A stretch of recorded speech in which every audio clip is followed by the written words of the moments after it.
umumiy tartibda hamda tan olish yo'li bilan O'zbekiston Respublikasida davlat ro'yxatidan o'tkazish uchun taqdim etilgan xorijiy sertifikat va guvohnomalar ularni taqdim etgan vakolatli organning rasmiy ro'yxatlaridan, ya'ni veb-saytlari haqqoniyligini tekshiriladi.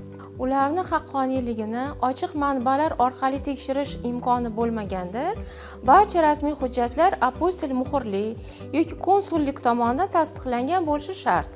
Zarur hollarda markaz ushbu hujjatni taqdim etgan xorijdagi vakolatli organga rasmiy so'rov yuborishi mumkinligini belgilandi.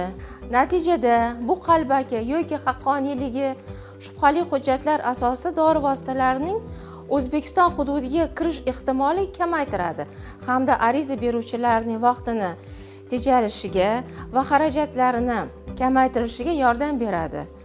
Shuningdek, xorijiy ishlab chiqaruvchilar uchun vakolatli organlar xalqaro yoki xorijiy tashkilotlar tomonidan berilgan ro'yxatdan o'tkazilgan guvohnomasi yoki Jahon sog'liqni saqlash tashkiloti tavsiyalariga muvofiq shaklda farmatsevtika mahsuloti sertifikati taqdim etiladi.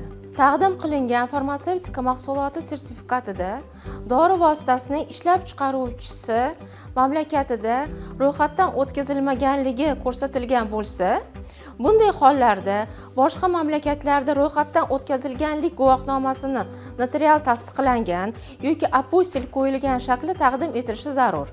Ushbu talabni joriy etish natijasida eksport uchun mo'ljallangan yuqori sifat va samaradorlikka ega bo'lgan dori vositalarining O'zbekiston Respublikasi hududiga kirib kelishi va aholiga yetkazib berilishi jarayonidagi ortiqcha ma'muriy va tashkiliy to'siqlarni bartaraf etishga erishiladi.